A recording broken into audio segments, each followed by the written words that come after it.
Hello friends, मैं हूं आपका दोस्त असीमानंद और आप देख रहे हैं आपका अपना यूट्यूब चैनल हमारी बगिया। दोस्तों, जून का महीना शुरू हो चुका है और इस समय स्कूलों में भी छुट्टियां पड़ चुकी है। इस समय जून के महीने में अचानक मुझे एक दिन सुबह सुबह अपने गार्डन में आने का मौका मिला। धूप खिला हुआ था और आकर के देखा कि सुबह के वक्त बहुत ही प्यारा गार्डन लग रहा है। दोस्तों, इससे पहले सुबह 9-10 बजे मुझे गार्डन में आने का मौका नहीं मिलता था, जिस समय की इतनी अच्छी ब्लूमिंग होती हो, क्योंकि स्कूल में रहता था। और इन दिनों जो है बहुत अच्छा लग रहा है गार्डन में सुबह सुबह आकर के और वहाँ काम करके। दोस्तों, जून के महीने में जहाँ इतनी ज़्यादा गर्मी होती हो, टेम्परेचर लगभग 40 से 45 डिग्री के बीच में हर एक दिन पहुँच रहा हो, वहाँ पर ऐसी ब्लूमिंग देख कर के खुद की ही नज़र कई बार अपने गार्डन को लग जाती है। क्योंकि जहाँ कहीं भी आसपास मैं देखता हूँ, अधिकतर जगह लोगों ने इस समय गार्डनिंग करना छोड़ रखा है। मोस्टली लोग सर्दियों में ही गार्डनिंग करते हैं और सोचते हैं कि गर्मियों में जो है गार्डनिंग इतनी अच्छी नहीं होती है। जबकि आप मेरे इस छत पर आएंगे तो आपको दिखाई देगा कि पूरा छत ग्रीनरी से भरा हुआ है और साथ ही साथ रंग बिरंगे फूलों से भी भरा हुआ है। दोस्तों, हमारी बगिया के आज के एपिसोड में मैं आपको अपने फूलों का तो गार्डन दिखाऊंगा ही, साथ ही साथ उसके जो नॉर्मल केयर है उसके बारे में भी बताता हुआ चलूँगा।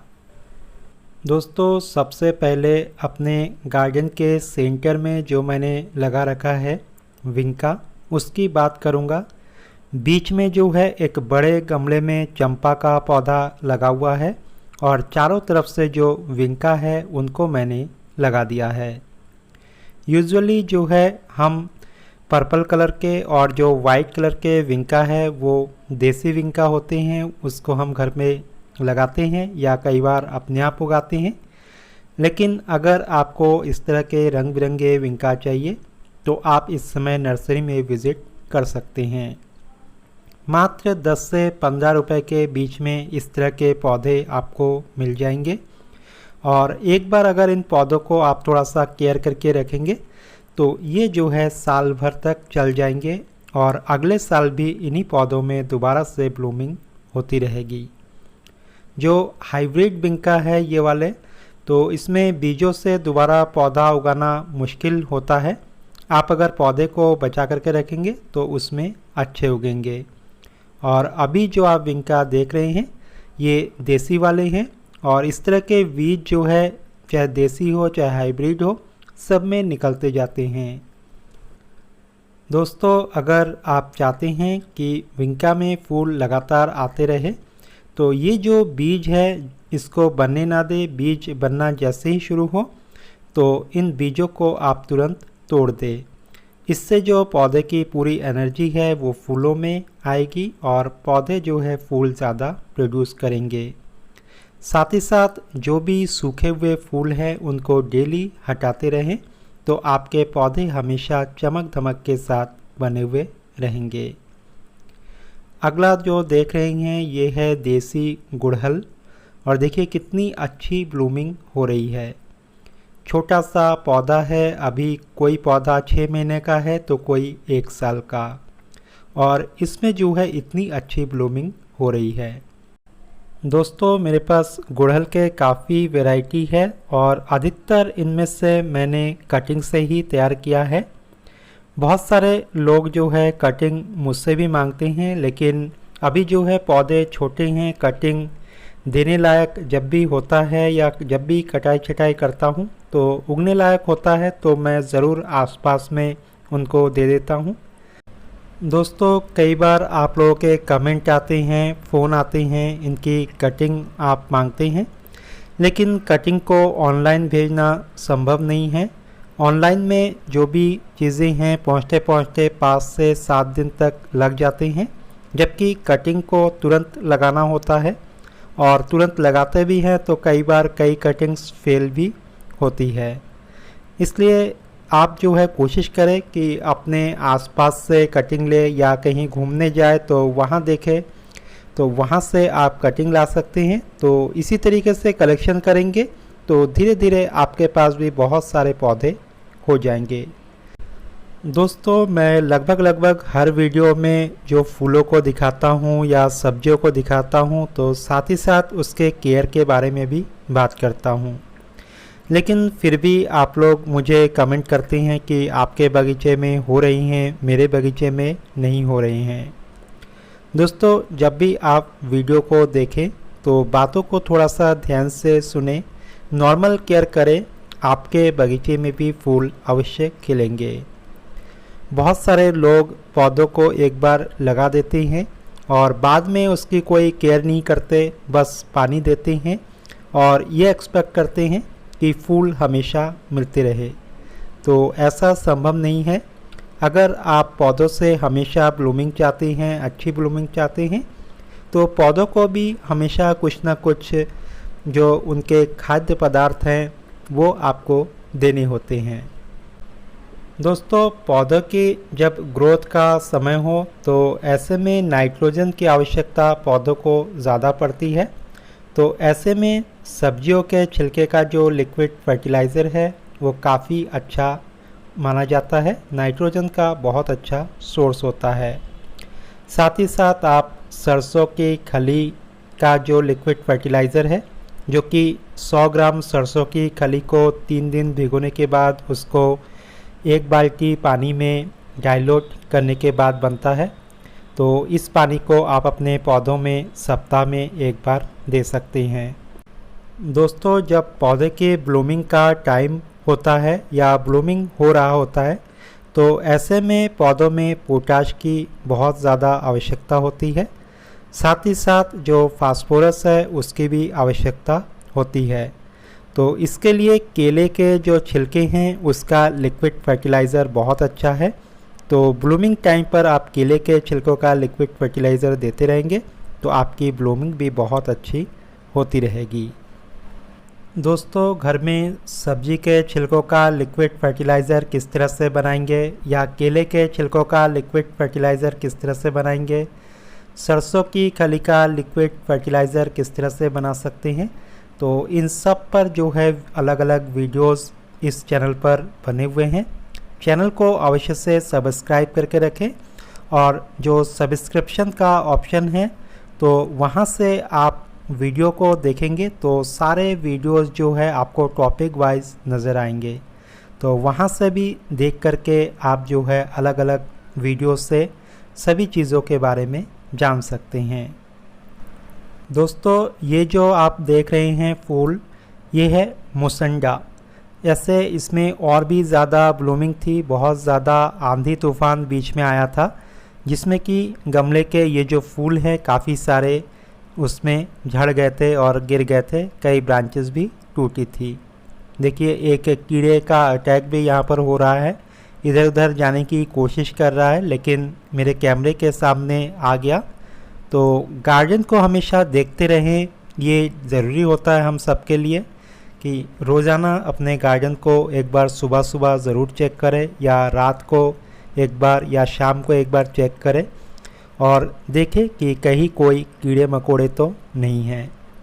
इनमें से बहुत सारे कीड़े ऐसे होते हैं जो हम अपने हाथों से कंट्रोल कर सकते हैं, इसमें किसी दवाई की ज़रूरत नहीं होती है। लेकिन जब कीड़े बहुत छोटे हों और हाथों से कंट्रोल करना मुश्किल हो तो ऐसे में हमें स्प्रे करने की ज़रूरत पड़ती है। दोस्तों अगर आप ऑर्गेनिक से कीड़े मकोड़ों को कंट्रोल करना चाहते हैं तो नीम ऑयल या कोई भी ऑर्गेनिक जो पेस्टिसाइड है वो ले सकते हैं, लेकिन उसका जो स्प्रे है वो आपको रेगुलर करना होगा, सप्ताह में 1 बार या कम से कम 10 दिन में 1 बार। लेकिन फिर भी अगर आपको कीड़े वगैरह दिखाई दे जाते हैं तो फिर आपको इस तरह के जो ऑर्गेनिक प्रोडक्ट है वो काम नहीं आएंगे। ऐसे में आपको रासायनिक पेस्टिसाइड का ही सहारा लेना होगा। तो रासायनिक पेस्टिसाइड में चाहे तो आप इमिडाक्लोप्रिड का स्प्रे अपने पौधों में हर 15 दिन में 1 बार कर सकती हैं। और कीड़े आपके पौधों में हो चाहे ना हो, ये स्प्रे आपको रेगुलर करना है, क्योंकि बहुत सारे ऐसे कीड़े मकोड़े होते हैं जो कि हमें अपने आँखों से दिखाई नहीं देते, और जब तक दिखाई देते हैं तब तक आपके पौधों को वो काफ़ी ज़्यादा ख़राब कर चुके होते हैं। दोस्तों, अगर आप जो है अच्छी गार्डनिंग चाहते हैं तो एक रासायनिक पेस्टिसाइड और एक जो है नॉर्मल जो ऑर्गेनिक पेस्टिसाइड है उसको अवश्य रखें, और बदल बदल करके दोनों का ही स्प्रे आप अपने पौधों में करते रहें। साथ ही साथ कुछ लिक्विड फर्टिलाइज़र भी आप लेकर के दुकानों से रख सकते हैं, और लिक्विड फर्टिलाइज़र कोशिश करें कि ऑर्गेनिक लिक्विड फर्टिलाइज़र ही आप यूज़ करें। ऑर्गेनिक में आपको पोटाश या एनपीके दोनों ही मिल जाएंगे। एनपीके में जो पोटाश है, फास्फोरस है और जो नाइट्रोजन है, ये सब आपको मिल जाएंगे। और पोटाश जो है तब यूज़ किया जा सकता है जबकि फ्लावरिंग सीज़न हो या ब्लूमिंग का सीज़न हो, तो ऐसे में आप पोटाश का स्प्रे भी अपने पौधों में कर सकते हैं। और ये जितने भी लिक्विड फर्टिलाइज़र है लगभग 3 से 4 ml के बीच में ही 1 लीटर पानी में घोल करके अपने पौधों में स्प्रे करना होता है।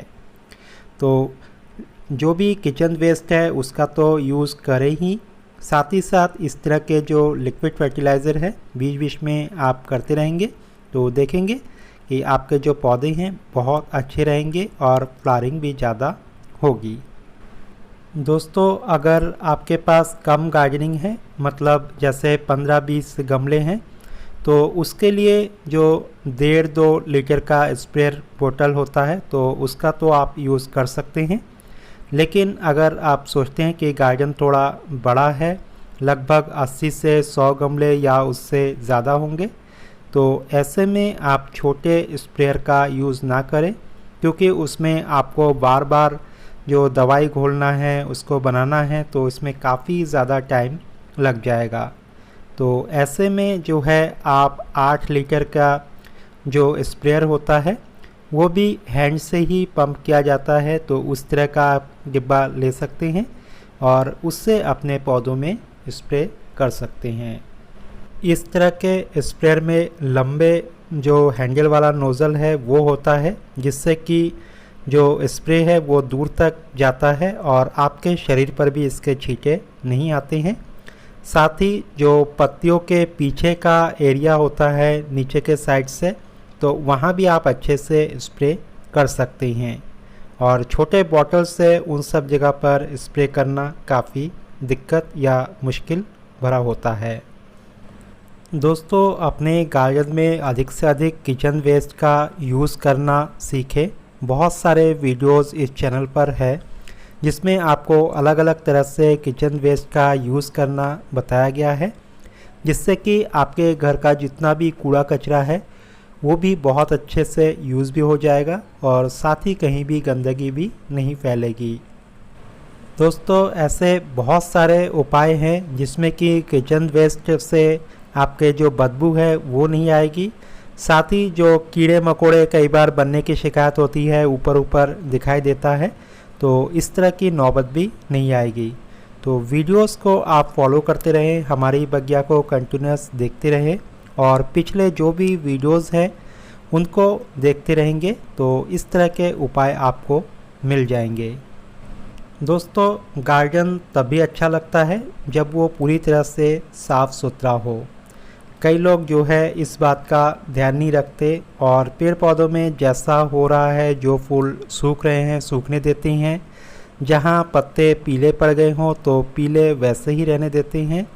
तो इस बात का विशेष ध्यान रखें कि हमेशा एक छोटा डस्टबिन पास में रखें गार्डन एरिया में, और जब भी गार्डन में घूमें तो जो भी पीले पत्ते हैं उनको हाथों से तोड़ करके उस डस्टबिन में डालते जाए, या जो भी सूखे हुए फूल हैं उनको समय समय पर तोड़ते रहें। अगर इस तरह से करेंगे, डस्टबिन में डालेंगे और नीचे इधर उधर नहीं फेंकेंगे, तो गार्डन एरिया बहुत साफ़ सुथरा लगेगा और कोई भी उसको देखेगा तो वहाँ पर वो कुछ देर ज़रूर ठहरना चाहेगा। दोस्तों, हम में से कई लोग जो सूखे पत्ते हैं या सूखे जो फूल होते हैं उसको पौधों के जड़ों में यूं ही डाल देते हैं तोड़ करके। तो ये भी उचित नहीं है, क्योंकि उससे एक तो आपका नीचे का एरिया जो गमले का एरिया है वो देखने में अच्छा नहीं लगता, दूसरा उसकी वजह से कई कीड़े मकोड़े भी वहाँ पर उत्पन्न हो सकते हैं। अच्छा है कि आप अलग से डस्टबिन में उसको रख कर के ही सड़ाएं, या जो भी लिक्विड फर्टिलाइज़र बनाने का उपाय है या सॉलिड फर्टिलाइज़र बनाने का उपाय है वो उस प्रोसेस से करें। दोस्तों, इस समय ऐसा समय है जबकि हर कोई व्यस्त रहता है, घर में शायद ही कोई रहता हो, सारा दिन किसी का ऑफिस तो किसी को कुछ और कार्य होता है। हमें समय अधिकतर रात में ही मिल पाता है, क्योंकि सुबह भी काम में जाने की जल्दी होती है। तो ऐसे में गार्डन में एक लाइट लगाना बहुत ज़रूरी है, ताकि रात को आप उस रोशनी में अपने गार्डन एरिया के काम को अच्छे से कर सके। दोस्तों, मुझे भी मोस्टली जो टाइम है वो रात को ही थोड़ा मिल पाता है, क्योंकि दिन में स्कूल जाना होता है और उसके बाद भी इतनी गर्मी होती है कि दोपहर में वहाँ काम करना संभव नहीं होता। और मुझे वीडियोस भी बनाना होता है हमारी बगिया के लिए, इधर उधर टूर पर या विज़िट पर भी जाना होता है। तो ऐसे में दिन का समय तो मैं पूरा इंगेज हो जाता हूँ, और रात में जो थोड़ा बहुत समय बचता है उसी में ही अपने गार्डनिंग के काम को करता हूँ। बावजूद आप देखते होंगे कि गार्डन कितना बड़ा है और कितने सारे पेड़ पौधे जो है हो रहे हैं, और सब में बहुत अच्छी ब्लूमिंग हो रही है। दोस्तों, इस समय जो गार्डन में सबसे बड़ी समस्या है वो है मिलीबग की।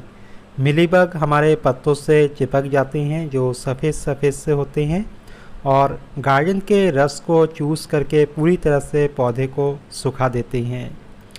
मिलीबग से निजात पाने के यूँ तो बहुत सारे उपाय हैं, उनकी मैं बीच बीच में चर्चा भी करता हूँ, लेकिन सबसे अच्छा जो उपाय है या सबसे जल्दी जो काम होता है वो मैं ये करता हूँ कि जब भी मैं पानी देता हूँ तो पानी की जो पाइप है उसी में उंगली रख करके और प्रेशर बना करके जिस एरिया में मिलीबग है उसके ऊपर प्रेशर से पानी के स्प्रे को करता हूँ, जिससे मिलीबग वहाँ से साफ़ हो जाता है, नीचे गिर जाता है। तो इस तरीके से बीच बीच में मैं जब भी पानी देता हूँ देखता रहता हूँ और ऐसे ही करता रहता हूँ। कई बार स्प्रे करते वक्त उंगलियों से भी छुटा देता हूँ, तो कई बार कोई तिनके से भी जो अंदर अंदर होते हैं उसको छुटा देता हूँ। दोस्तों, एक समस्या हमें और दिखाई देती है जो ख़ास तौर से गुड़हल के पौधे हैं उसमें पत्ते बहुत जल्दी पीले होने की समस्या इस समय दिखाई दे रही है, और पत्तों में सफ़ेद सफ़ेद धारियाँ जो है बन रही है। तो इस तरह की समस्या भी दिखाई दे रही है। पीले पन्ने के जो बहुत सारे कारण हैं, तो उनमें से मेन जो कारण होता है वो पानी के ज़्यादा या पानी की कमी होने की वजह से। इन दिनों पानी का बैलेंस करना बहुत ज़रूरी है। कई लोग सोचते हैं कि गर्मी बहुत ज़्यादा है, ज़्यादा पानी दे करके रखेंगे तो अच्छा होगा, बल्कि इससे अच्छा नहीं बुरा होता है, और पौधे के पत्ती बहुत जल्दी पीले पड़ जाती हैं। दोस्तों, पानी जब ज़्यादा होता है पौधों में, तो ऐसे में दोपहर की जो गर्मी है, तो वो गर्मी जब पड़ती है उन पानी में तो पानी बहुत ज़्यादा गर्म हो जाता है, और गर्म पानी में अगर पौधा रहता है तो ऐसे में पौधा जो है बहुत जल्दी मरने के चांसेस भी उसके रहते हैं। कोशिश करें कि पानी सुबह सुबह दे, और थोड़ा दे, भले ही सुबह शाम 2 बार देना पड़े, लेकिन थोड़ा थोड़ा ही दे, जिससे मिट्टी में मॉइस्चर बना रहे। ये ना हो कि बिल्कुल मिट्टी जो है कीचड़ जैसा बन जाए या पानी उसमें कभी सूखे ही ना। अक्सर जब हम पानी देते हैं तो अपने सारे पौधों में पानी एक साथ डालते हैं, और यही गलती होती है कि कई पौधों में पानी रहते हुए भी हम पानी डाल देते हैं, और ओवर वाटरिंग से पौधों के पत्ते बहुत जल्दी पीले पड़ जाती हैं।